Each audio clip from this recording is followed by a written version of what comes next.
الحمد لله نحمده ونستعينه ونستغفره ونعوذ بالله من شرور أنفسنا ومن سيئات أعمالنا من يهده الله فلا مضل له ومن يضلله فلا هادي له وأشهد أن لا إله إلا الله وحده لا شريك له وأشهد أن محمدًا عبده ورسوله أما بعد فإن خير الحديث كتاب الله وخير الهدي هدي محمد صلى الله عليه وسلم وشر الأمور محدثاتها وكل محدثة بدعة وكل بدعة ضلالة وكل ضلالة في النار من يطع الله ورسوله فقد رشد واهتدى ومن يعص الله ورسوله فقد ضل وغوى اللهم صل على محمد وعلى آل محمد كما صليت على إبراهيم وعلى آل إبراهيم إنك حميد مجيد اللهم بارك على محمد وعلى آل محمد كما باركت على إبراهيم وعلى آل إبراهيم إنك حميد مجيد رب اشرح لي صدري ويسر لي أمري واحلل عقدة من لساني يفقه قولي رب زدني علما سبحانك لا علم لنا إلا ما علمتنا إنك أنت العليم الحكيم أعوذ بالله السميع العليم من الشيطان الرجيم من همزه ونفخه ونفثه بسم الله الرحمن الرحيم من عمل صالحا من ذكر أو أنثى وهو مؤمن فلنحيينه حياة طيبة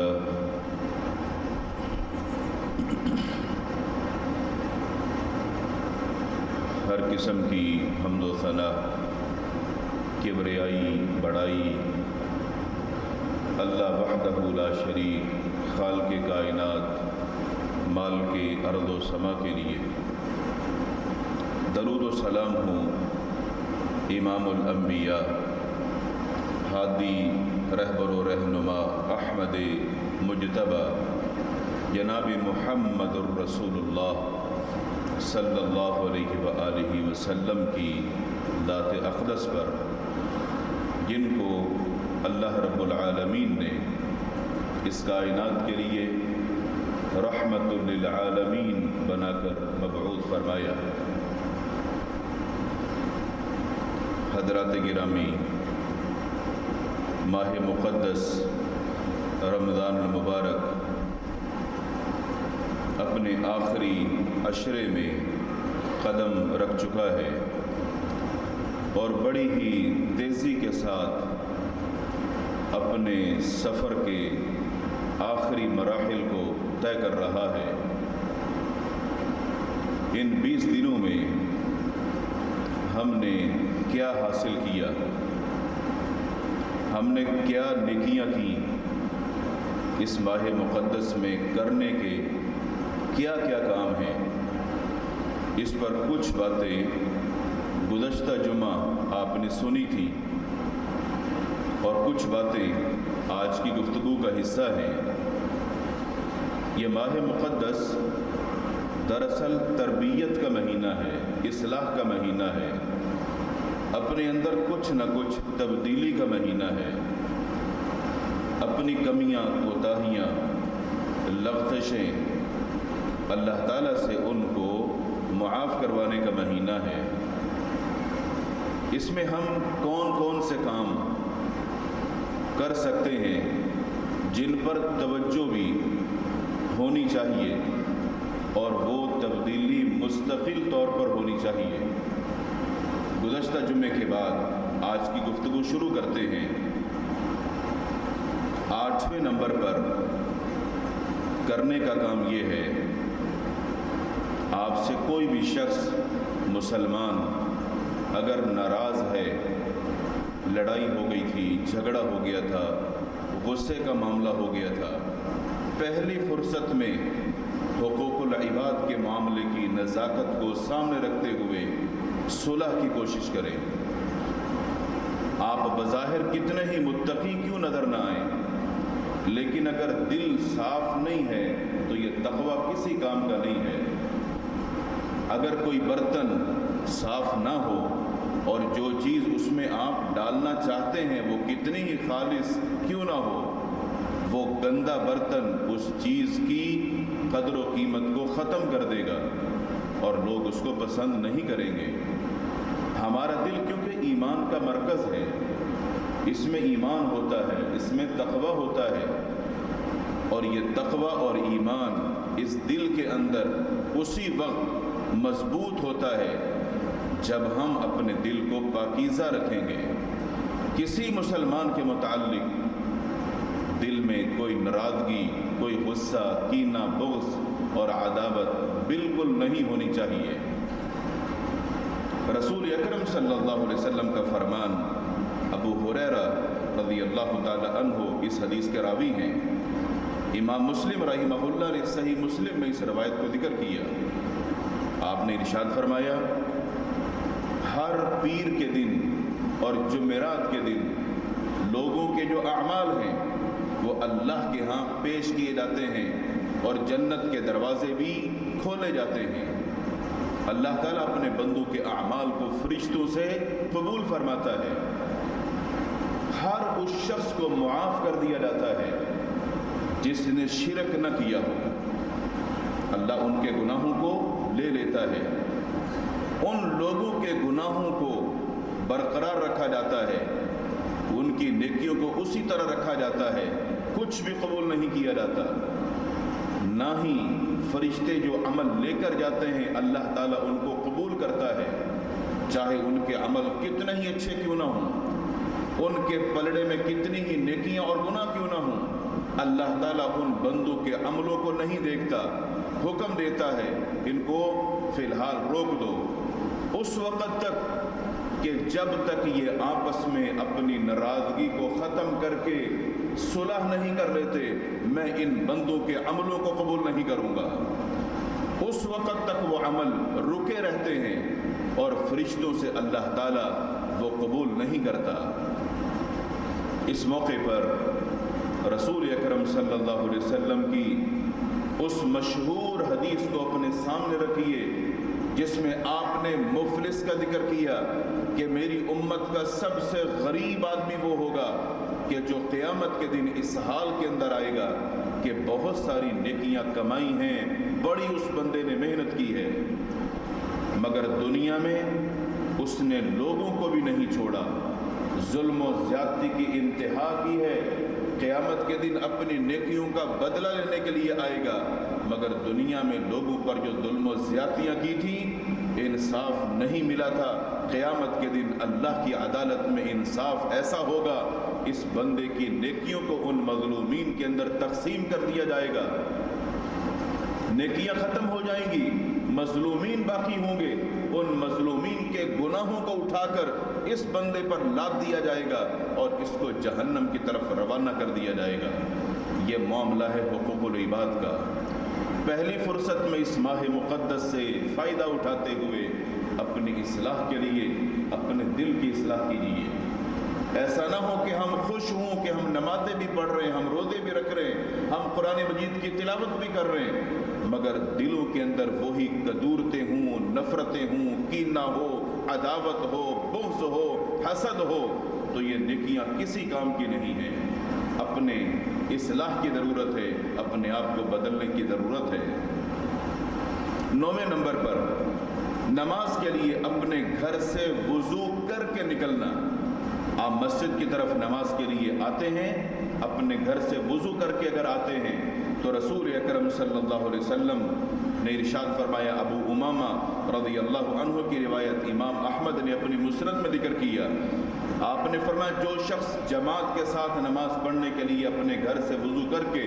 مسجد کی طرف نکلتا ہے، اللہ رب العالمین فرشتوں کو حکم دیتا ہے، میرے بندے کے لیے اجر و ثواب لکھ دو ایک حج کے برابر، کہ میرا بندہ اپنے سارے کاموں کو مصروفیات کو چھوڑ کر میری عبادت کے لیے اپنے گھر سے وضو کر کے نکلا ہے۔ یہ اس بندے کے لیے اجر و ثواب ہے جو گھر سے وضو کر کے مسجد کی طرف نکلتا ہے، ایک حج کے برابر ثواب پاتا ہے۔ اپنی عادات کے اندر مزید پختگی پیدا کیجیے، ان اچھائیوں کو اپنانے کی کوشش کیجیے۔ اگر ماہ مقدس میں یہی روٹین آپ کی چل رہی ہے، اس کو ہمیشہ برقرار رکھیں، اور 5 نمازیں اگر پڑھنے کے لیے گھر سے باوضو ہو کر آپ نکلتے ہیں، 5 نماز ادا کرتے ہیں نماز، تو پھر یقین کر لیجئے ایک دن کے اندر کتنی ساری نیکیوں کو ہم سمیٹتے ہوں گے۔ 10ویں نمبر پر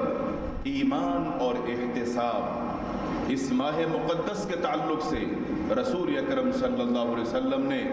3 چوٹی کے عمل بیان فرمائے ہیں کہ جن میں ایمان کا ذکر ہے اور احتساب کا ذکر ہے۔ احتساب کہتے ہیں اپنے اس عمل اور نیکی کا اجر و ثواب صرف اللہ سے لینا، اس کی جو جزا ہے اس کی امید صرف اللہ سے رکھنا۔ آپ نے ارشاد فرمایا، من صام رمضان ایمانا و احتسابا غفر له ما تقدم من ذنبی، جس بندے نے روزہ رکھا ایمان کی حالت میں اور ثواب کی نیت سے، اللہ تعالیٰ اس کے پچھلے گناہوں کو معاف فرما دیتا ہے۔ اس معافی سے مراد اس کے صغیرہ گناہ ہیں، جبکہ کبیرہ گناہوں کے لیے توبہ شرط ہے، وہ بغیر توبہ کے معاف نہیں ہوتے ہیں۔ آگے ارشاد فرمایا، من قام رمضان ایمانا و احتسابا غفر له ما تقدم من ذنبی، جو ماہ مقدس میں قیام کرے، تراویح پڑھے ایمان کی حالت میں اور ثواب کی نیت سے، اللہ اس بندے کے بھی پچھلے گناہوں کو معاف فرما دیتا ہے۔ تیسری چیز بیان فرمائی، من قام لیلۃ القدر ایمانا و احتسابا غفر له ما تقدم من ذنبی، جو لیلۃ القدر کی جو راتیں ہیں، طاق راتیں، ان کے اندر قیام کرتا ہے، اور اس کا یہ قیام کرنا ایمان کی حالت میں ہے کہ یہ پکا مسلمان اور مومن بندہ ہے، اور اس کا یہ عمل کرنے کا مقصد صرف اللہ کو راضی کرنا ہے، اور ثواب کی نیت صرف اللہ سے ہی مطلوب ہے۔ اللہ اس عمل کی بدولت اس کے پچھلے گناہوں کو معاف فرما دے گا۔ اس سے اندازہ کیجئے کہ ایمان کتنا قیمتی ہے، اور اگر امید اللہ سے رکھی جائے کہ میری نیکی کا اجر و ثواب میرا رب مجھے دے گا، تو اس عمل کی کتنی فضیلت ہے۔ 11ویں نمبر پر آپ روزانہ صبح سورج کے نکلتے ہی اتنا بڑا اجر و ثواب حاصل کر سکتے ہیں جتنا کہ ایک حج اور عمرہ کرنے والے کو اجر و ثواب ملتا ہے۔ رسول اکرم صلی اللہ علیہ وسلم کے عظیم صحابی انس بن مالک رضی اللہ تعالی عنہ بیان فرماتے ہیں،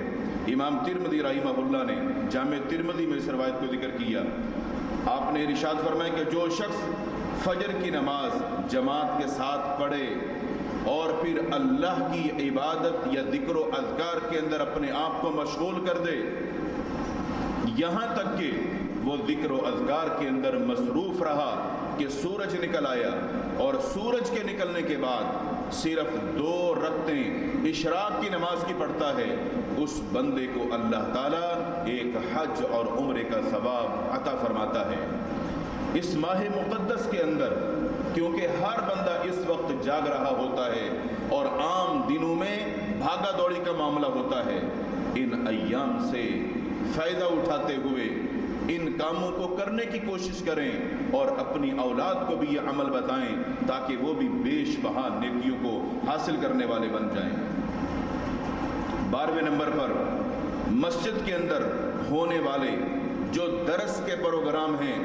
دین کو سیکھنے کے جو ذرائع ہیں، ان کے اندر شرکت کرنے والا بندہ، اس کے لیے کیا اجر و ثواب ہے۔ ابو امامہ رضی اللہ تعالی عنہ کی روایت، امام طبرانی نے اس کو ذکر کیا، رسول اکرم صلی اللہ علیہ وآلہ وسلم نے ارشاد فرمایا، جو شخص مسجد کی طرف جاتا ہے خیر و نیکی کی بات کو سیکھنے کے لیے یا سکھانے کے لیے، اللہ رب العالمین اسے مکمل حج کے برابر ثواب عطا فرماتے ہیں۔ اس بندے کا اپنے گھر کو، کام کاج کو، مصروفیات کو چھوڑ کر مسجد کی طرف آنا اور مسجد کے اندر دین سیکھنا یا مسجد کے اندر آ کر دین سکھانا، یہ کوئی معمولی نیکی نہیں ہے، اس لیے کہ یہ اس گھر کے اندر پہنچا ہے جو روئے زمین پر سب سے مقدس ترین جگہ ہے، اور یہ اللہ کا مہمان ہے، اللہ کے گھر کے اندر موجود ہے، اور یہاں پر اس بندے کا پہنچنا اعزاز سے کم نہیں ہے۔ اور اگر آپ دروس کے پروگرام کو نظر انداز کرتے ہیں تو تھوڑا سا سوچئے کتنے بڑے اجر و ثواب سے آپ اپنے آپ کو محروم کرتے ہیں۔ 13ویں نمبر پر اس ماہ مقدس کے تعلق سے کثرت کے ساتھ قرآن مجید کی تلاوت کا اہتمام کرنا۔ رسول اکرم صلی اللہ علیہ وسلم کا فرمان، الصیام والقرآن یشفعان للعبد یوم القیامہ، قرآن مجید اور روزہ یہ دونوں قیامت کے دن اللہ کی بارگاہ میں لوگوں کے لیے سفارشی ہوں گے، سفارش کرنے والے ہوں گے۔ جو روزے پابندی کے ساتھ رکھتا رہا، ان کا حق ادا کرتا رہا اور ایمان اور ثواب کی نیت سے رکھتا رہا، قیامت کے دن یہ روزہ اللہ کی عدالت میں اس بندے کی معافی کے لیے، اس کی کامیابی کے لیے وہاں یہ سفارشی بن جائے گا اور سفارش کرے گا، اللہ اس تیرے بندے نے صبح سے لے کر شام تک اپنے آپ کو کھانے پینے سے روکے رکھا، خواہشات سے روکے رکھا، اور اس نے میرا حق ادا کیا، مجھے راضی کیا، اللہ میں اس کا سفارشی ہوں۔ قرآن مجید بھی سفارش کرے گا، اللہ تمام کاموں کو، مصروفیات کو چھوڑ کر اس نے مجھ سے دل لگائے رکھا، مجھے پڑھتا رہا، میں اسی طرح تعلق نبھاؤں گا جس طرح دنیا میں اس نے میرے ساتھ تعلق لگایا اور دوستی نبھائی۔ رسول اکرم صلی اللہ علیہ وسلم نے ارشاد فرمایا، فَيُشَفَّعَانِ، ان دونوں کی سفارش کو اللہ شرف قبولیت بخشے گا، ان دونوں کی سفارش قبول ہوگی۔ تو کیوں نہ ہم ماہ مقدس میں روزے کی حالت میں تلاوت قرآن کر کے قیامت کے دن اس سے اس طرح سفارش پائیں کہ جس طرح ہم اس سے دوستی لگاتے ہیں یہ بھی ہمارا دوست بن جائے۔ اور یہ بات یاد رہے، اگر کسی نے قرآن مجید نہیں پڑھا، اس کو اپنے بچپنے کے اندر یا جوانی کے اندر موقع ہی نہیں ملا، ایسا ماحول ہی نہیں ملا کہ وہ قرآن مجید کو نادرہ ہی پڑھ لیتا،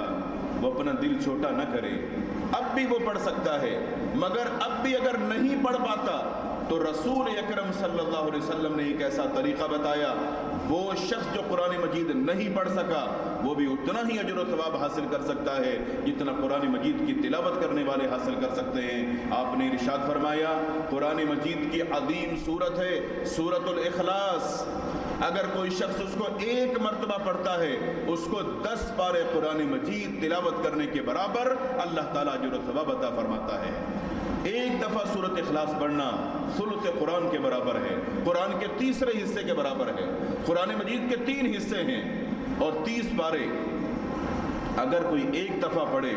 10 پارے کا ثواب، دوسری مرتبہ پڑھے 10 پارے کا ثواب، تیسری مرتبہ پڑھے 10 پارے کا ثواب، یعنی پورے قرآن مجید کا ثواب۔ تو اس کو چاہیے کہ وہ فارغ نہ بیٹھے، چلتے پھرتے اٹھتے بیٹھتے جب بھی موقع ملے اس نیت کے ساتھ، اس ارادے کے ساتھ کہ اللہ تیرے پیغمبر کا فرمان ہے جو اس کو پڑھے گا اس کو اتنا ثواب ملے گا، وہ ثواب مجھے بھی چاہیے۔ میں اگر قرآن مجید پورا نہیں پڑھ سکا، نادرہ نہیں پڑھ سکا، تو سورۃ الاخلاص تو آتی ہے، تو سورۃ الاخلاص پڑھ کے ہی نیکیاں کمائیے، بجائے اس کے کہ ہم سفر میں ہوں، حضر میں ہوں، گھر میں ہوں، مسجد میں ہوں اور بالکل چپ سادے ہوں، نیکیوں سے محروم رہیں۔ یہ کوئی عقل مندی نہیں، مومن تو نیکی کی تلاش میں ہوتا ہے۔ 14ویں نمبر پر اس ماہ مقدس میں اللہ کے رسول صلی اللہ علیہ وسلم کا عظیم طریقہ اور عمل، دل کھول کر صدقہ اور خیرات کرنا، اپنے مال کو ان غرباء کے لیے، مساکین کے لیے، محتاجوں کے لیے، بے سہارا کے لیے، یتیموں کے لیے، مستحقین کے لیے، ضرورت مندوں کے لیے معذوروں کے لیے، حاجت مندوں کے لیے اپنے مال کے منہ کو کھول دینا، تاکہ یہ مال اللہ نے دیا ہے اور یہ ضرورت مندوں کا بھی اس میں حق ہے، اپنی ضرورت کے لیے اپنے پاس رکھیں اور اس میں سے کچھ نہ کچھ ان کو ضرور دیں، کہ آپ کا یہ صدقہ کرنا آپ نہیں جانتے کتنی ساری تکلیفوں، مصیبتوں، پریشانیوں کو ٹالنے کا سبب بنے گا۔ اور اگر آپ کی موت کسی برے معاملے کے اندر آئے گی تو اللہ تعالیٰ اس پریشانی سے بھی آپ کو محفوظ رکھے گا۔ اگر اللہ آپ پر غصے میں ہے تو صدقہ کرنے سے اللہ کا غصہ ٹھنڈا ہو جاتا ہے۔ رسول اکرم صلی اللہ علیہ وسلم اس ماہ مقدس میں تیز آندھی کی طرح صدقہ اور خیرات کیا کرتے تھے۔ اس ماہ مقدس کے ساتھ تعلق رکھنے والا یہ نیکی کا بڑا اہم کام ہے۔ 15ویں نمبر پر اس ماہ مقدس سے فائدہ اٹھاتے ہوئے روزے داروں کے روزے افطار کرانا۔ جس طرح روزہ رکھنا نیکی ہے، اس طرح روزہ کھولنا بھی نیکی ہے، اسی طرح روزہ کھلوانا بھی نیکی ہے۔ رسول اکرم صلی اللہ علیہ وسلم نے ارشاد فرمایا، امام ترمذی نے اس روایت کو ذکر کیا کہ جو کسی روزے دار کا روزہ افطار کرائے گا، اللہ اس بندے کو اتنا ہی ثواب عطا فرمائے گا جتنا روزہ رکھنے والے کو ثواب ملتا ہے۔ ان کے ثواب کے اندر اللہ کوئی کمی نہیں کرے گا۔ تو آپ اس نیکی کے ذریعے سے کتنے سارے اجر و ثواب کے مستحق بن سکتے ہیں۔ 16ویں نمبر پر اس ماہ مقدس میں خصوصی اہتمام کے ساتھ مقصد وقت نکال کر دعا کا اہتمام کریں۔ اللہ تعالیٰ سے رو رو کر دعائیں مانگے، رات کی تنہائیوں کے اندر ہوں یا رات کی تاریکیوں کے اندر ہوں یا دن کی خلوتوں کے اندر ہو، خالصتاً اللہ کی رضا کے لیے اللہ کے حضور حاضر ہو کر دعا مانگنا کہ وہ میرے پچھلے گناہوں کو معاف کر دے، ان پر معافی قلم پھیر دے۔ یہ تبھی ممکن ہوگا جب یہ دعا دل سے نکلے گی تو یہ اثر کرتی ہے اور اللہ تعالیٰ اپنے بندوں کی ان اداؤں کو پسند کرتا ہے۔ چاہے وہ افطاری کا وقت ہو، چاہے وہ سحری کا وقت ہو، یہ وہ اوقات ہیں جن میں دعا قبول ہوتی ہے۔ اور قرآن مجید فرقان حمید میں اللہ تعالیٰ نے جہاں روزوں کا ذکر کیا وہاں ان کے بیچ میں خصوصی طور پر دعا کا ذکر کیا، جس سے یہ بات واضح ہوتی ہے اس ماہ مقدس کے اندر روزے کی حالت میں یا ماہ مقدس میں دعا کا بڑا گہرا تعلق ہے اور اس سے ہر بندے کو فائدہ اٹھانا چاہیے۔ کتنے ہی ہمارے کام اور پریشانیاں ہیں جو دعاؤں کی وجہ سے حل ہوتے ہیں، کتنے ہی کام ایسے ہیں جو مشکلات ہوتی ہیں وہ دعاؤں کی وجہ سے ٹل جاتی ہیں، کتنے ہی ایسے کام ہیں کہ ہم دعا کرتے ہیں تو اللہ تعالیٰ فوراً پورا فرما دیتا ہے۔ گویا ہمارے مانگنے میں دیر ہو سکتی ہے، اللہ کے دینے میں، عطا کرنے میں کوئی تاخیر نہیں ہوتی۔ 17ویں نمبر پر ماہ مقدس کا کیونکہ آخری عشرہ شروع ہو چکا ہے، اس آخری عشرے میں بڑے کام ہیں نیکی کے کرنے کے جو اللہ کے نبی صلی اللہ علیہ وسلم سے ثابت ہیں۔ آپ کا دن کو روزہ رکھ کر اپنا زیادہ وقت عبادت میں گزارنا، رات کی نیند کو چھوڑ کر یعنی کم سونا اور زیادہ وقت عبادت میں گزارنا۔ اگر اعتکاف نہیں کر سکے ہیں تو آپ کے پاس اس کے علاوہ بھی کئی ساری نیکیاں ہیں کرنے کے لیے، جس کے اندر قرآن مجید فرقان حمید کی تلاوت ہو، نوافل ہوں، قیام اللیل ہو، اور اللہ تعالیٰ سے رات کی تاریکی اور تنہائی کے اندر خلوت سے فائدہ اٹھاتے ہوئے رو رو کر دعائیں کرنا۔ ہمارے دل اتنے سخت ہو چکے ہیں کہ ہم اپنے سامنے کسی شخص کو تڑپتا ہوا بھی دیکھتے ہیں تو ہماری آنکھوں سے آنسو نہیں نکلتے ہیں۔ ہمارے دل اتنے سخت ہو چکے ہیں کہ اپنے گناہوں کو یاد کر کے ہمیں رونا بھی نہیں آتا ہے۔ اس پر بھی روئیے کہ اللہ ہمارے دلوں کو نرم کر دے، اور دلوں کو نرم کرنے والی عظیم چیز قرآن مجید کی تلاوت ہے۔ جو بندہ قرآن مجید کو تلاوت کرے یا ترجمے کے ساتھ پڑھے، اللہ تعالیٰ اس بندے کے دل کو نرم کر دیتا ہے۔ اگر دل نرم ہوگا تو پھر آپ دیکھیں گے آپ کو توبہ کرنے کے اندر بھی مزہ آئے گا، معافی مانگنے کے اندر بھی مزہ آئے گا، خود بخود آنسو نکلیں گے، اور یہ ایک آنسو کا نکل جانا یہ معمولی نہیں ہے۔ رسول اکرم صلی اللہ علیہ وسلم نے فرمایا یہ آنسو اتنا قیمتی ہے، وہ جہنم کی آگ جو اتنی شدت کے ساتھ بھڑک رہی ہے، یہ ایک آنسو اللہ کے ڈر کی وجہ سے جو نکل چکا ہے اس جہنم کی آگ کو ٹھنڈا کرنے کے لیے کافی ہے۔ یعنی تم پر جہنم حرام ہو سکتی ہے اس ایک آنسو کے نکالنے سے۔ تو کم سے کم آنسو نکالنے والے تو بن جائیے، اور اگر ایسی کیفیت پیدا ہو گئی تو جہنم حرام کر دی جائے گی، جنت واجب کر دی جائے گی، اور ماہ مقدس کا جو اصل مقصد ہے وہ پورا ہو جائے گا۔ عبادات کے اندر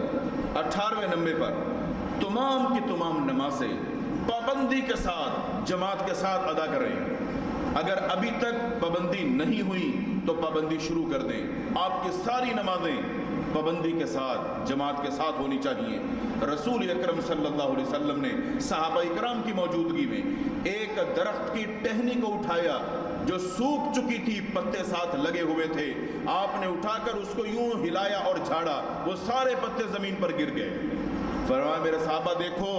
جس طرح اس ٹہنی کے سارے پتے زمین پر گر گئے ہیں، جو بندہ نماز کو پابندی کے ساتھ پڑھتا ہے اللہ اس بندے کے گناہوں کو اس سے اسی طرح جھاڑ دیتا ہے اور اس کے گناہ ختم ہو جاتے ہیں۔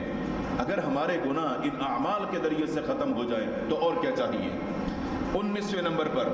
تمام نمازوں کی جو سنتیں ہیں ان کو پابندی سے پڑھنے والے بن جائیے۔ اس میں ہماری بڑی کوتاہی ہے، ہم یہاں بھی نہ پڑھیں اور گھر پہ بھی نہ پڑھیں،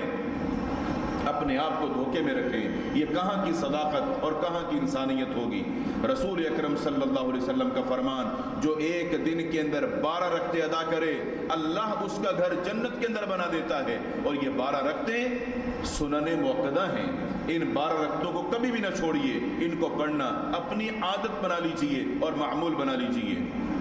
آخری چیز 20ویں نمبر پر جو صبح اور شام کی دعائیں ہیں جن کو اذکار مسنونہ کہا جاتا ہے، جن کو صبح اور شام کے اذکار کہا جاتا ہے،